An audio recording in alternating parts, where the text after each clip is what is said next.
who plans out everything the night before, but then loses all motivation the next morning. So first and foremost, I want to give props to this person for planning out their day the night before. I think that is an excellent habit to get into. It's what I do in my daily schedule, and I think it creates a nice separation between your planning mode and your doing mode. And at least in my case, when I wake up, it makes me feel a little bit beholden to my past self, and that helps me actually do what I plan to do. With that being said though, let's get into some solutions for this problem. And the first idea I have for you today goes back to that disparity between the different daily schedules of famous authors. If your current daily schedule isn't working for you, try changing it up. You see, I think there are two different kinds of people, and hence there are two solutions for how to structure your day. On one hand, you have people who do their best work first thing in the morning. These are the people like Hemingway and Murakami, the people who can just basically roll out of bed and get straight to work on the hardest task of the day. And if you think you're that kind of a person, or maybe you don't know and you want to do an experiment, try putting the most difficult task on your daily plan first and then tackle that right when you wake up in the morning. And if at first glance you don't really know what your most challenging task is, take a look at your daily plan and ask yourself, which of these tasks do I have the most resistance to starting? As the author Steven Pressfield put it in his excellent book, The War of Art,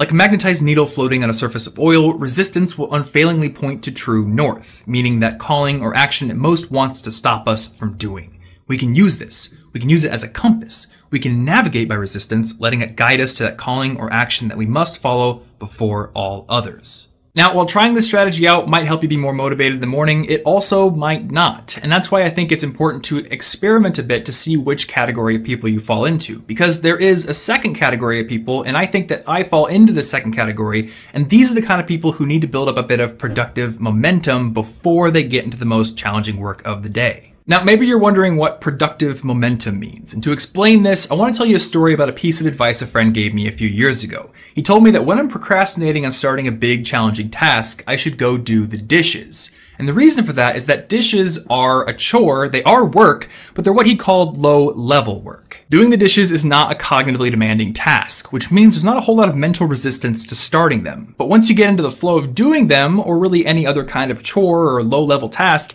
you start to build up some productive momentum. You get your brain into work mode, and that momentum can carry you into that more challenging task that you were procrastinating on earlier. So if you're not the kind of person who can start doing your most challenging work first thing in the morning, I think you should try to integrate that process of building productive momentum right into your daily schedule. And you do that by building a morning routine. Now, we'll definitely talk more about morning routines in the future, and I'll be sharing mine with you in detail, but to get you started, if you don't have a morning routine right now, sit down with a piece of paper and create a list of 3 to 5 habits that you'll do when you wake up first thing in the morning. And these things can be easy, but the key is that they start to build up some of that productive momentum and get you ready for the day. So they can be things like meditating, cooking breakfast, going for a walk, or going to the gym, really anything that kind of gets you in a productive mindset. Now, whether you're that kind of person who can roll out of bed and start working right away, or you're the kind of person who needs a morning routine, I do have a couple more ideas that you can try out as well. First off, if you don't tend to get all the things in your daily plan done each and every day, try putting fewer things on that plan in the first place. There's a concept that's talked about in books like Getting Results the Agile Way and the Productivity Project called the Rule of 3. And this concept advises boiling your daily task list down to the 3 most important items that must be done and nothing else. Now, I don't think there's anything particularly special about the number 3, but I do like this concept because it's focused on helping you narrow that gap between what you plan to do and what you execute on. Because if you're constantly maintaining this gap, you're waking up every day and you have this subconscious expectation that you're not going to get done what you planned. And that can only kill your motivation. On the flip side, if you eliminate that gap and you consistently do what you set out to do, you're going to wake up with a lot more drive to do it because there's that confidence there. The last idea I want to talk about here might be the most important, and it's the difference between push motivation and pull motivation. And there's this quote from Tony Robbins that I really like that goes,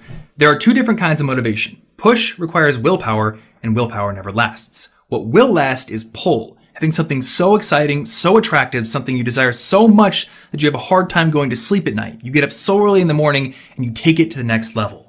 I wanted to include this quote because, at least on an idea level, I absolutely agree with it. And I think that it does play a large part in why people like Murakami and Hemingway got up and worked so hard first thing in the morning. They had this overbearing idea just pulling at them and making them want to do nothing else. But I also think that that was their personality, and that there are other authors out there, other people in different fields who work in different ways. And I'm also a bit of a realistic person, because I know you might be in school, or you might be in a job right now, or you might be in that part of your journey where you're kind of just having to embrace the grind, and there's not a whole lot of passion in what you do, but it's still a necessary part of the process. And if you do happen to be in that situation where you just don't have something pulling at every fiber of your being and making you want to work 25 hours a day, you don't have to wait for that thing to show up to gain motivation to work in the morning. I think you can gain some of the benefits of that idea by simply building something smaller that does pull you in maybe a weaker but still significant way into your morning routine. So in addition to those habits that help you build that productive momentum, I think you should also have something that you truly look forward to doing when you wake up in the morning. And it can be really small. For me, one of my favorite things to do in the morning is to just go outside for a short walk and listen to a podcast or an audiobook. And that might sound mundane to some people, but it did make me look forward